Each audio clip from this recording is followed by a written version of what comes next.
یہ وضو کا طریقہ سن لیں ذرا ایک دفعہ. وضو تو سب کو ہی کرنا آتا ہے, لیکن جو صحیح پراپر سنت طریقہ ہے نا اس سے لوگ وضو نہیں کرتے. نماز کا طریقہ تو بڑا لمبا ہے, اب وہ تو پوری کر کے دکھانا پڑے گا نا, تو وہ پھر کسی اور وقت انشاءاللہ. وضو کا جو طریقہ ہے نا, لوگ کیا کرتے ہیں عجیب, نارملی تو سب صحیح کر رہے ہوتے ہیں لیکن جو صحیح سنت طریقہ اس کو فالو نہیں کرتے. طریقہ یہ کہ آپ نے ہاتھ دھونے کے بعد بائیں ہاتھ سے نلکا کھولا, سیدھے ہاتھ میں کیا لیا, پانی لے کے نلکے کو فوراً کیا کر دیا, چلو میں پانی لے کے. لوگ سمجھتے ہیں نلکا کھولنا تو سنت ہے, بند کرنا سنت. ارے بولو نا یار, نہیں ہے. تو کلی تو سیدھے ہاتھ سے کرنی ہے نا, تو الٹے ہاتھ سے آپ کیا کر دیں گے, نلکا بند. کیونکہ نبی صلی اللہ علیہ وسلم جب لوٹے سے پانی نکالتے تھے تو چلو میں پانی لے کے لوٹے کو سیدھا کر دیتے تھے. یہ نہیں کرتے تھے کہ لوٹے سے لوٹا اسی کیفیت میں اور پانی بہتا چلا جا رہا ہے. تو آپ نے نلکے کو لیفٹ ہاتھ سے کھولا اور چلو میں پانی لیا اور فوراً نلکے کو کیا کر دیا, بہت زور سے بھی بند نہ کریں, اس کا واشر خراب ہو جاتا ہے, بس آرام سے بند کر دیا.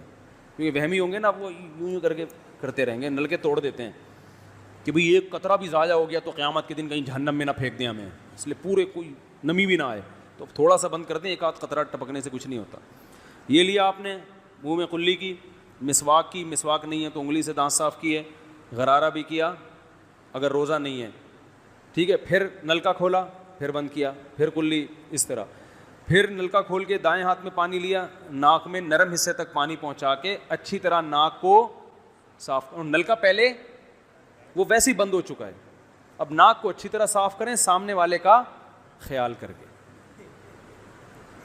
آئی بات سمجھ؟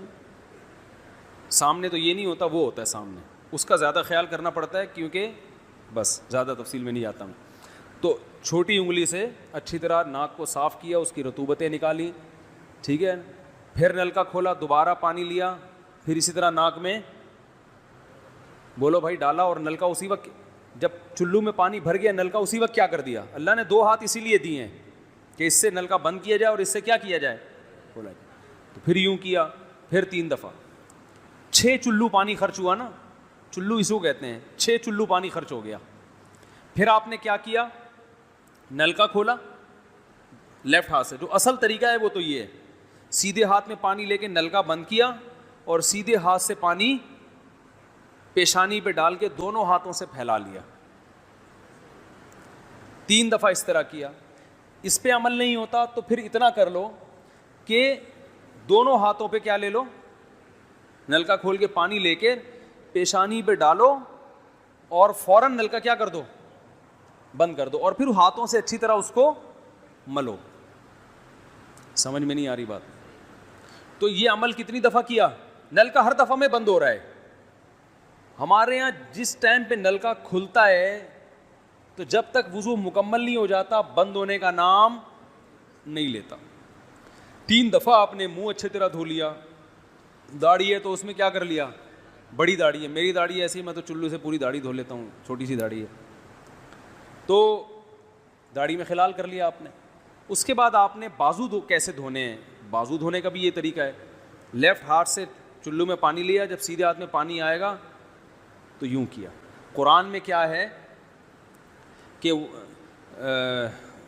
قمتم للصلاۃ فاغسلوا وجوہکم وایدیکم الی المرافق, اپنے ہاتھوں کو کوہنیوں تک دھو. پتہ ہے دھونے کا عمل ہاتھ سے شروع ہوگا, ختم کہاں ہوگا, پانی یوں نہیں بہانا, اس طرح بہانا ہے پانی, یہاں سے یوں جائے. اور اس میں فائدہ یہ ہوتا ہے کہ بالوں کا جو رخ ہے نا نیچے کی طرف ہوتا ہے, جب پانی اپوزٹ سائڈ میں جاتا ہے تو اسکن اچھی طرح گیلی ہو جاتی ہے. سمجھ رہے ہو؟ تو آپ نے یوں لیا اور ہاتھ سے اچھی طرح ملا اس کو. ملنے پہ زیادہ زور لگانا ہے, ہم پانی پہ زیادہ زور لگا رہے ہوتے ہیں.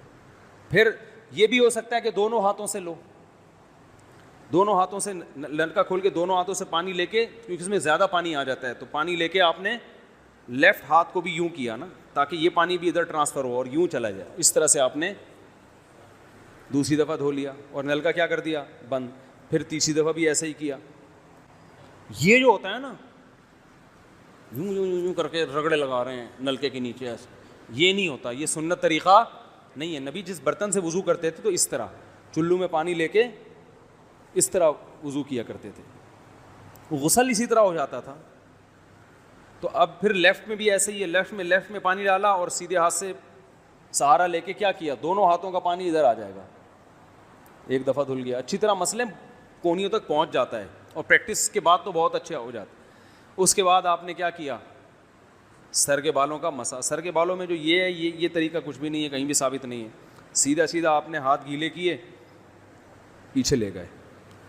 ایک حدیث میں صرف یہاں تک آتا ہے, ایک حدیث میں واپس لانا بھی, تو دونوں طریقے ہیں مسا کے, صرف پیچھے لے جاؤ یا پیچھے لے جا کے پورے سر پہ ایسے ہاتھ پھیر لیا, کیا ہو گیا سر کا مسا. پھر انگلیوں کا, وہ کانوں کا, الاذنان من الراس, حدیث میں آتا ہے کان کس میں سے ہیں, سر میں سے. کیا مطلب, اس کے لیے نیا پانی لینے کی ضرورت نہیں ہے. کان کا مسا کیا اور کانوں کی لو کا مسا کیا.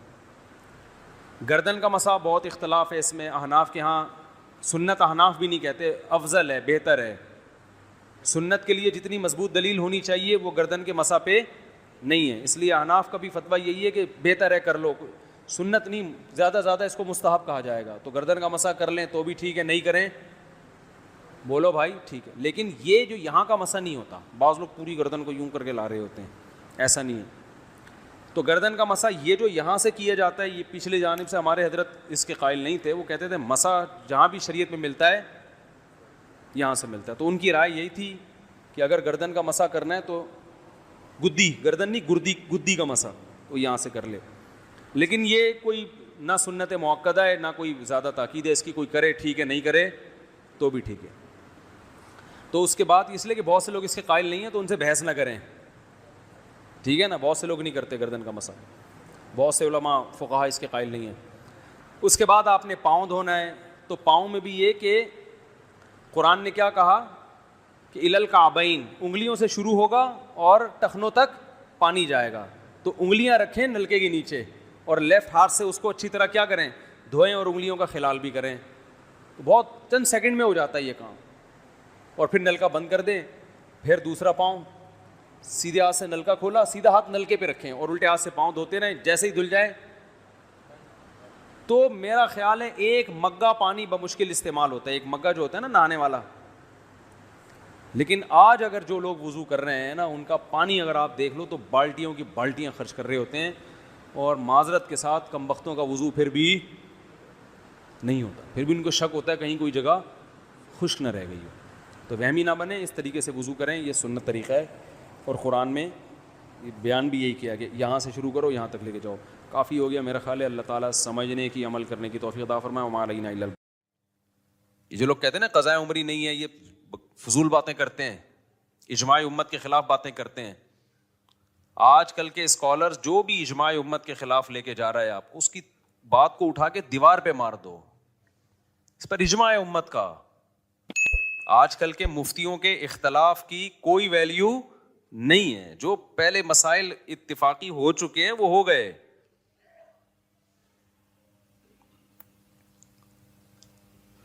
تو آپ کیا سمجھتے ہو کہ آپ نے نماز کی توبہ کر لی, اللہ معاف کر دے گا؟ اللہ کہے گا معاف کر دوں گا. معاف کیا کروں گا, ٹائم پہ پڑھنی تھی نہیں پڑھی, یہ جرم معاف کر دوں گا. لیکن جو دین آپ کے ذمے ہے وہ کوئی مفتی یا مذہبی اسکالر معاف نہیں کر سکتا. اس میں ہمارے پاس اللہ کی طرف سے دلیل ہوگی. یہ لوگ جو کہتے ہیں نا قضاء عمری کی کوئی دلیل دو, ان سے بولو معافی کی دلیل دو آپ, کہ بغیر پڑھے نمازیں معاف ہو جاتی ہیں. تم کہاں سے اللہ کی طرف ایک ایسی چیز کی نسبت کر دیتے ہو جس کا اللہ نے کوئی ذمہ داری نہیں لی ہے؟ کتنا بڑا جرم کیا, نماز کو ساقط کر دیا بغیر کسی دلیل کے, ہے بھائی. دیکھو جس کا حق ہے اس کو حق ہے نا کہ وہ ساقط کر دے. مثال سے بات سمجھاتا ہوں. آپ نے مجھ سے 1,00,000 روپے لیے اور پی گئے. آپ نے کہا تھا 1 مہینے بعد دوں گا. بھائی یہ بچوں کو خاموش کروائیں اوپر, ٹھیک ہے نا. آپ نے مجھ سے 1,00,000 روپے قرض لیے. قرض کس کا تھا؟ میرا. آپ نے کہا 1 مہینے بعد دوں گا. آپ 1 مہینے بعد نہیں دے رہے, ترسا رہے ہیں, تڑپا رہے ہیں. 6 مہینے گزر گئے, مجھے بہت غصہ آ رہا ہے کہ آجا, پکڑائی میں آئے گا تو نہیں چھوڑوں گا میں تجھے. اور میں نے کہا اب تو 6 مہینے بعد لے کے بھی آئے گا نا, پیسے تو لوں گا لیکن سزا دوں گا تجھے, کیونکہ تو نے اتنا ڈیلے کیوں کیا. آپ نے سوری کر لی 6 مہینے بعد کہ یار معافی چاہتا ہوں یار. اب جب آپ نے سوری کی ہے, میں نے کہا چلو بھائی اب یہ قرض لے آئے گا, اب میں اس پہ غصہ نہیں ہوں گا کیونکہ میں نے اس کو معاف کر دیا, یہ جو ڈیلے کیا نا معاف کر دیا. تیسرا بندہ اٹھ کے اس کو جا کے کہتا ہے اب تو پیسے نہ دے, اب تو پیسے مفتی صاحب کے پیسے نہ دے. اگلا کہتا ہے بھائی کیوں نہیں دوں, ایک تو میں نے ڈیلے کیا, اب بھی میں نہ دوں. تو وہ اگلا بندہ کہتا ہے بھائی اس کی کیا دلیل ہے کہ تیرے ذمے مفتی صاحب کے پیسے ہیں, اس پہ کوئی حدیث, اس پہ کوئی قرآن کی آیت کہ تو نے ابھی بھی دینے ہیں. تو یہ سمجھدار ہوگا تو کیا کہے گا, بھائی یہ معاف کرنے کا حق اس کو ہے جس نے پیسے دیے ہیں, یہ تھرڈ پرسن کو بولو نہیں ہے. تو اگر مفتی صاحب نے ایسی کوئی بات کہی ہے کہ جو ڈیلے کر دے گا تو میں معافی کر دوں گا, یعنی جو ٹائم پہ میرا قرضہ نہیں دے گا نا, اب اس کو میری طرف سے یہ سہولت ہے کہ صرف توبہ کر لے, قرضہ بھی ختم. اس سے بڑا مفتی دنیا میں کوئی بیوقوف دیکھا آپ نے جو کہے کہ جس نے میرے پیسے ٹائم پہ نہیں دیے اب وہ صرف سوری کرے گا, صرف سوری کرے گا تو وہ پورا ہی اڑا دوں گا میں اس سے قرضہ. تو اگر یہ سامنے والا جو 1 لاکھ روپے کھا کے بیٹھا ہوا ہے نا, یہ 2 نمبر ہوگا نا, تو ان مذہبی اسکالر کی باتیں اس کو فوراً سمجھ میں آئیں گی جو یہ کہہ رہے ہیں کہ نہ دو. لیکن 1 نمبر ہوگا نا تو وہ کہے گا اس کی کیا دلیل ہے کہ جس کا حق تھا اس نے معاف کر دیا ہے, اس کی دلیل. مفتی صاحب سے کوئی تحریر لے کر آؤ.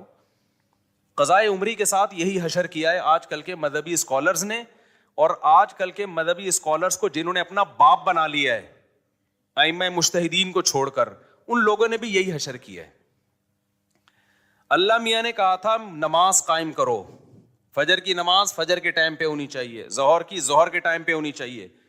لوگوں نے کیا کیا, نہیں قائم کی, قضا کرتے رہے, 10 سال تک قضا کر کے اپنے اوپر ایک بوجھ کھڑا کر لیا. تو آپ کو خیال آیا کہ یار میں نے بہت بڑا جرم کیا, 10 سال نمازیں نہیں پڑھی, میں توبہ استغفار کروں. آج کل کے جو مذہبی اسکالر قرآن و سنت کے نام پہ جو بیوقوف بناتے ہیں, جن کو قرآن و سنت کے علاوہ سب کچھ آتا ہے, سینس تو ہے ہی نہیں. میں بار بار کہتا ہوں یہ جو آج کل کے مذہبی اسکالر تمہیں مجتہدین سے ہٹا رہے ہیں نا قرآن و سنت کے نام پہ, خدا کی قسم یہ قرآن و سنت میں نہیں لے کر آ رہے, یہ اپنا منجن بیچ رہے ہیں. قرآن و سنت جو ایکسپلین پہلے ہو چکا ہے نا وہ آتھینٹک ہے, وہ مستند ہے. آج کل کے تلوں میں تیل نہیں ہے ان اسکالرز میں, یہ اتحاد امت کے نام پہ اپنا منجن بیچ رہے ہیں. تو انہوں نے کیا کیا, 10 سال ایک آدمی نے نماز نہیں پڑھی, اتنا بڑا جرم کیا, اللہ کا قرض اس کے اوپر. حدیث میں آتا ہے دین اللہ احق ان یقضا, اللہ کا قرض سب سے زیادہ اس لائق ہے کہ وہ ادا کیا جائے. آپ نے اللہ کا قرض اپنے اوپر لاد دیا. اب آج کل کے اسکالر میں سے کوئی اسکالر اٹھا, اس نے کہا کہ صرف سوری کر لو اللہ تعالیٰ سے, یہ 10 سال کی نمازیں کیا ہو جائیں گی, معاف. جب آپ ریلائبل مفتیان کرام کے پاس گئے, انہوں نے کہا بھائی سوری کرنے سے یہ جرم معاف ہو جائے گا کہ آپ نے 10 سال تک پڑھی کیوں نہیں ہے, لیکن اللہ کا قرضہ معاف نہیں ہوگا. تو وہ اسکالر جو نام نہاد اسکالر ہیں, انہوں نے کہا اس کی کیا دلیل ہے کہ معاف نہیں ہوگا, ہے بھائی اس کی کیا دلیل ہے کہ معاف نہیں ہوگا, حالانکہ دلیل اس کی ہونی چاہیے کہ معاف ہو گیا ہے. کہ مفتی صاحب سے پوچھ کے آؤ کہ اس کی کیا دلیل ہے کہ وہ 10 سال کی نمازیں معاف نہیں ہوں گی. مفتی اگر مفتی ہوگا تو کہے گا اس لیے کہ ہمارے پاس اس کی کوئی دلیل نہیں ملتی کہ اللہ نے وہ نمازیں معاف کر دی ہیں. لہذا جو اسکالر یہ بات کر رہا ہے نا, مفتی کہے گا کہ اس سے پوچھ کے آؤ کہ اس کی کیا دلیل ہے کہ سوری سے وہ ساری نمازیں ذمے سے ساقط ہو جاتی ہیں توبہ کرنے سے, کیونکہ تمہارے پاس کوئی دلیل نہیں ہے کہ اللہ نے وہ معاف کر دی ہیں. تو تم اللہ کی طرف اس بات کی نسبت کیوں کر رہے ہو جو اللہ نے کہی نہیں ہے. کہاں اللہ نے لکھا ہے کہ جان بوجھ کر نماز چھوڑ دو گے تو میں نماز ہی ذمے سے ساقط کر دوں گا, کہیں لکھا ہوا ہے یہ؟ بولو بھائی کیا ہو گیا, کہیں ہے قرآن میں حدیث میں کہ جو 10 سال چھوڑے گا تو خالی سوری سے اس کا قرضہ معاف کر دوں گا؟ آپ خود قانون ساز بن گئے ہو. لوگ کہتے ہیں کہ جی حرج بہت ہے 10 سال کی نمازیں پڑھنے میں, اور اسلام میں تنگی نہیں ہے. حرج جب ہے جب 10 سال کی نمازیں ایک دن میں ہو. 10 سال کی نمازیں 10 سال میں کر لو بھائی. 1 کروڑ روپے لے کے کوئی بندہ پی گیا نا, روزانہ پیسے لے رہا تھا بٹوے سے نکال کے, کھربوں روپے جمع ہو گئے. تو جب تک جس کے پیسے چرائے ہیں وہ معاف نہ کرے اور آپ کے پاس دلیل نہ ہو کہ اس نے معاف کر دی ہیں, کیا وہ کروڑوں روپے معاف ہوں گے اس بیس پہ کہ یہ حرج ہے ان کروڑوں کے ادا کرنے میں؟ کورٹ یہ کہہ دے گی کہ بھائی تھوڑے تھوڑے کر کے پے کر دو, ایک دم نہ دو. ذمے سے ساقط کر دینا یہ آج کل کے مذہبی اسکالر کی بہت بڑی جرت ہے, جو انہوں نے کس کی طرف نسبت کر دی, بغیر کسی دلیل کے کس کی طرف نسبت کر دی؟ اللہ کی طرف. اور ایسے جاہل ہیں, مطالبہ ہم سے کرتے ہیں کہ قرآن حدیث سے دلیل لے کر آؤ کہ 10 سال کی نمازیں قضا کرنا لازم ہے. بھائی جس نے معاف کی ہیں آپ اس سے دلیل لے کر آؤ. کہاں اللہ نے لکھا ہے کہ میں نے معاف کر دی؟ قرضہ اللہ کا ہے اور معاف کون کر رہے ہیں؟ آج کل کے اسکالر. خوف بھی نہیں آتا خدا کا ان لوگوں کو, شرم بھی نہیں آتی. سمجھتے ہو کہ نہیں سمجھتے ہو؟ اور جب میں جذباتی ہوتا ہوں نا تو آج کل کے کچھ اسکالرز نے میرے خلاف مضمون لکھنا شروع کر دیا, مفتی صاحب کچھ ٹاپکس ایسے ہیں جس میں اعتدال سے ہٹ جاتے ہیں. ایسے مضامین اب بعض لوگوں نے میرے بارے میں لکھنا شروع کر دیے. یعنی یہ وہ لوگ ہیں جو میرے معتقد ہیں لیکن کہتے ہیں کچھ ٹاپکس ایسے ہیں جس میں مفتی صاحب حد اعتدال سے بولو ہٹ جاتے ہیں. ایک عاملوں کے بارے میں مفتی صاحب حد اعتدال سے تجاوز کر لے, سارے عامل غلط. یہ تھوڑا مفتی صاحب زیادتی ہے. ایک 3 طلاق کے مسئلے میں نے کہا نا کہ اگر کوئی اہل حدیث سے فتویٰ لے کے بیوی کو رکھ لے گا وہ زنا ہی ہے, بیوی حلال نہیں ہوگی. لوگ کہتے ہیں مفتی صاحب یہ تھوڑی کیا ہو رہی ہے, زیادتی ہو رہی ہے, اتنا بھی سختی نہ کریں آپ. میں بتاتا ہوں ابھی. تیسرا یہ مسئلہ قضائے عمری. قضائے عمری ساقط نہیں ہوتی ذمے سے, اجماع امت کے خلاف ہے, یہ کوئی دلیل نہیں ہے. نماز سے بڑھ کر اسلام میں کوئی حکم بولو نہیں ہے. کسی مذہبی اسکالر نے فتویٰ دے دیا نا 10 سال کی نمازیں, اس سے بولو یہ تو نے فرض کی ہیں یا اللہ نے فرض کی ہیں؟ اللہ نے معاف کر دی ہیں, بتا بھائی اس کی کیا دلیل ہے تیرے پاس؟ قرضہ اللہ کا ہے اور معاف کوئی پروفیسر صاحب کر رہے ہیں یا کوئی اسکالر کر رہا ہے آج کا. اور چوتھی عدالتی خلا. میں جب کہتا ہوں نا عدالتی خلا, جو آج کا جو قانون گورنمنٹ میں بنا ہوا ہے یہ بالاجماع باطل ہے. اس پہ بھی کچھ اسکالر نے میرے خلاف لکھنا شروع کر دیا کہ مفتی صاحب خلا کے مسئلے میں بھی ایکچولی تھوڑا سا کیا ہو رہے ہیں, کنٹرول سے باہر. اتنا بھی نہیں ہے. ٹاپک سے ہٹ کے میں تھوڑا ان چاروں کو تھوڑا ایکسپلین کر دوں تاکہ پتہ چلے کہ یہ ایکسٹریم لیول پہ نہیں ہوں, میں اعتدال پہ ہوں. دیکھو اعتدال کسے کہتے ہیں؟ جو چیز جیسی ہے اس کو ویسا رکھنا. ایک چیز کالی ہے نا, ایک آدمی کہہ رہا ہے یہ سفید ہے, میں کہوں یہ دھک کالی ہے, بھائی اتنی کالی ہے کہ اندھیرے میں نظر ہی نہیں آئے گی. لوگ کہیں مفتی صاحب تھوڑا اعتدال سے کام لیں. وہ جب کہہ رہا ہے سفید ہے, آپ جب کہہ رہے ہیں کہ کالی ہے, تو بیچ کا کوئی پیلا رنگ کہہ دیں آپ اس کو, تو یہ اعتدال ہوگا یا جھوٹ ہوگا؟ بھائی جب 100% بلیک ہے, کسی بھی زاویے سے دیکھو بلیک ہے, تو اس کو بلیک کہنا ہی اعتدال ہے. تو یہ جو خلا کا مسئلہ ہے نا, خلا کا,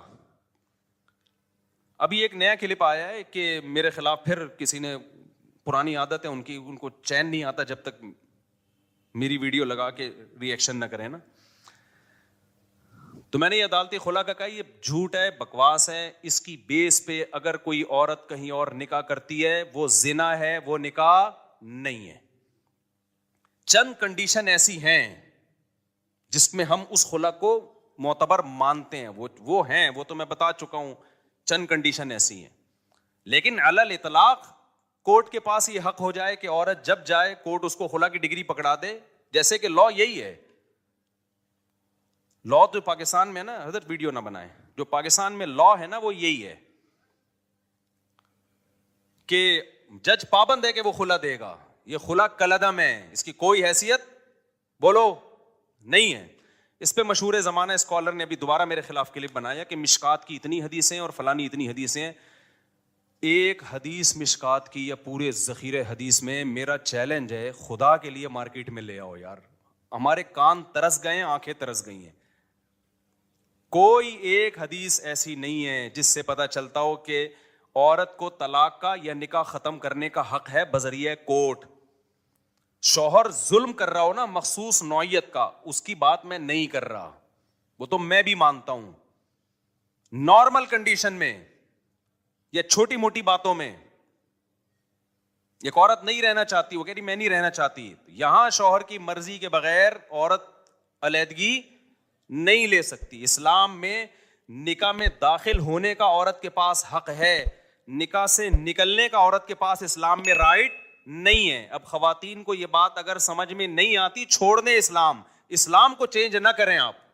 اسلام چینج نہیں ہو سکتا. سمجھ میں آ رہی ہے بات کہ نہیں آ رہی؟ آپ چھوڑ دیں بھائی، ہمیں یہ اسلام میں لگتا ہے یہ ظلم ہے عورت کے اوپر، تو نہ لاؤ، آپ جاؤ کسی ہندو سے شادی کرو، آپ ان کے پاس ہر وقت حق ہے بھائی. جیسے ہندو خود طلاق دے سکتا ہے، عورت بھی جب چاہے عدالت سے خلا لے سکتی ہے. اسلام میں ایسا ہی ہے. کوئی اسکالر یہ بات کرتا ہے نا کہ نہیں ایسا نہیں ہے، تو آپ میرے سامنے بٹھا دیں اس کو، آن لائن لے آئیں اس کو، مشہور آدمی ہو، ہر آڑا ترچھا مشہور ہونے کے لیے بعض دفعہ آ جاتا ہے، تو میں بتاؤں گا مشکات میں کتنی حدیثیں ہیں، بخاری میں کتنی حدیثیں ہیں، وہ سارے میں ان کمبختوں کو ترجمے تک نہیں آتے ہیں حدیثوں کے. اگر عورت کے پاس بھی یہ رائٹ ہوتا ہے نا، کامن سینس بھی کوئی چیز ہوتی ہے. قرآن حدیث تو پہلے کامن سینس ہوگی تو قرآن حدیث سمجھ میں آئے گا نا. کامن سینس ہی نہیں ہے، قرآن حدیث تو ویسے ہی نہیں ان بیچاروں کے پاس، اور کامن سینس بھی نہیں ہے. اور وہ آج کل ہمیں بتا رہے کہ ابو حنیفہ امام شافعی کو فالو نہ کرو، ان لوگوں کو فالو کرو. کامن سینس کیا کہتی ہے کہ میاں بیوی میں اور گرل فرینڈ بوائے فرینڈ میں فرق کیا رہ جائے گا اگر عورت کے پاس بھی طلاق کا حق حاصل ہو جائے؟ فرق کیا رہ جائے گا؟ ارے میاں بیوی میں، بوائے فرینڈ اور گرل فرینڈ میں جب دونوں چاہیں بریک اپ ہو سکتا ہے کہ نہیں ہو سکتا؟ بولو نا. دونوں جب چاہیں ایک دوسرے کو چھوڑ دیں، تو پھر یہ میاں بیوی کے تکلف کی کیا ضرورت ہے؟ فرق صرف اتنا ہو جائے گا کہ گرل فرینڈ بوائے فرینڈ میں عورت ٹاٹا کر کے ویسے ہی چلی جاتی ہے، یہاں کورٹ سے کہے گی مجھے ٹاٹا کروا دو، کورٹ اس کو پکا ٹھپا لگا کے ڈگری دے دے گی. گرل فرینڈ میں تو پکا ٹھپا بھی نہیں لگتا، یہاں تو پکا ٹھپا لگ جائے گا. گرل فرینڈ بوائے فرینڈ اور میاں بیوی کا فرق ہی ختم ہو جائے گا. اتنی سینس اس بے وقوفوں میں نہیں ہے، اور یہ ہمارے باپ بنے ہوئے ہیں، ملین سبسکرائبر لے کے بیٹھے ہوئے ہیں یہ لوگ. میں تو کہتا ہوں اس قوم کے ساتھ صحیح ہو رہا ہے. جیسے سیاسی حکمران جب کوٹتے ہیں نا ہمیں پکڑ کے، تو صحیح کوٹتے ہیں بھائی، ووٹ کس نے دیا تھا؟ ووٹ بھی تو میں اور آپ ہی دیتے ہیں نا. تو یہ جو مذہبی اسکالر منجن بیچ رہے ہیں نا اور الو بنا رہے ہیں آپ، یہ بالکل صحیح ہو رہا ہے آپ لوگوں کے ساتھ، کیونکہ آپ نے قرآن و سنت کو سمجھنے کے لیے ابو حنیفہ پہ اعتماد نہیں کیا. آپ کو لگا وہ بیچاروں کو کچھ بھی نہیں آتا تھا، جو تابعین تبع تابعین کے دور کے لوگ تھے، آپ کو خیر وہ بیچارے منجن بیچ کے چلے گئے. آپ نے امام شافعی پہ اعتماد نہیں کیا، جن کو کروڑوں لوگوں نے فالو کیا ہے، آپ نے کہا ان کو نہیں پتا تھا. آپ نے امام مالک پہ اعتماد نہیں کیا، آپ نے امام احمد بن حنبل پہ اعتماد نہیں کیا. جب اتنے بڑے بڑے فقہا پہ آپ نے اعتماد نہیں کیا تو اللہ نے آپ کو ان منجنوں کے حوالے کر دیا ہے کہ یہ منجن بیچیں گے اور تم کیا کرو گے؟ ان سے مسائل پوچھو گے. تو میں بہت کانفیڈنٹلی یہ کہتا ہوں، یہ خلا کلعدم ہے، اس کی کوئی 2 ٹکے کی حیثیت نہیں ہے. جج اپنی بیوی کو طلاق دے سکتا ہے، کسی اور کی بیوی پہ اللہ نے جج کو اختیارات، بولو نا، نہیں دیے ہیں. اب خواتین کو یہ پسند نہ آئے تو چھوڑ دیں اسلام کو. جہاں اتنے سارے کروڑوں کافر ہیں، چند عورتیں اگر جہنم میں چلی جائیں گی تو ہماری صحت پہ کوئی فرق نہیں پڑے گا. کیونکہ آج کل ایک نیا بھوت یہ سوار ہو گیا مذہبی اسکالرز پہ کہ خواتین کو خوش کرنے کے لیے ان کے وہ حقوق بیان کیے جا رہے ہیں جو اسلام نے دیے نہیں ہیں، فیور لینا ہے ان کو. جیسے کہہ دیا نا عورت پہ ساس کی خدمت نہیں ہے، شوہر کی خدمت نہیں ہے. ابے نہ وہ بچے پیدا کر رہی ہے، نہ وہ شوہر کی خدمت کرے گی، نہ وہ ساس کی خدمت کرے گی، کمانا اس پہ ویسے ہی لازم نہیں ہے، تو وہ پیڑے کھانے کے لیے آئی ہے گھر میں. کیا ایسی بات کرتے ہو جو تم اپنی بیوی پہ منطبق نہیں کر سکتے؟ تمہاری بیویاں کیسے گھروں میں رہتی ہیں؟ نہ وہ تمہاری ماں کی خدمت کریں گی، نہ تمہاری خدمت کریں گی، نہ بچے تو ویسے ہی پیدا نہیں ہو رہے. ایک آدھ ہوتا ہے اس کے بعد بڑھ گیا، بچوں کا پروگرام سارا کیا ہو گیا؟ بڑھ گیا. وہ بات کرو جو تم خود سوسائٹی میں اپنے اوپر جھیل سکتے ہو. تمہاری ماں تمہاری بیوی کو کہہ رہی ہے پانی پلاؤ، اور تمہاری بیوی آگے سے کہتے ساس کی خدمت کچھ میں واجب نہیں ہے، تمہاری غیرت کہاں چلی جائے گی اس وقت؟ سمجھ میں آ رہا ہے کہ جاپان سے آیا ہوں، غصے میں ہوں کیونکہ وہاں میں نے خاندانی نظام دیکھا ہے تباہ ہوتے ہوئے. یہ نہیں قسم کے لوگ وہاں بھی براڈ مائنڈیڈ پیدا ہوئے، بیڑا ہی غرق کر دیا پورے سسٹم کا. جو اسلام نے عورت کو حقوق دیے ہیں وہ بڑے خاندانی حقوق ہیں، ان حقوق کی بات کرو بھائی. جو حقوق اسلام نے دیے ہیں اسلام نے یہ کہیں نہیں کہا کہ تمہاری بیوی نہ تمہاری ماں کی خدمت کرے گی نہ تمہاری روٹی پکا کے کھلائے گی. اسلام نے کہا ہے بھائی خرچہ تمہارے ذمے ہے. نبی صلی اللہ علیہ وسلم نے محبت سکھائی ہے اپنی زوجہ کی کہ جہاں سے امی عائشہ برتن سے منہ لگا کے پانی پیتی وہیں سے آپ بھی محبت کا اظہار کرتے. کبھی آپ نے اپنی بیویوں کو مارا پیٹا نہیں ہے, ہاتھ نہیں اٹھایا, برداشت کیا.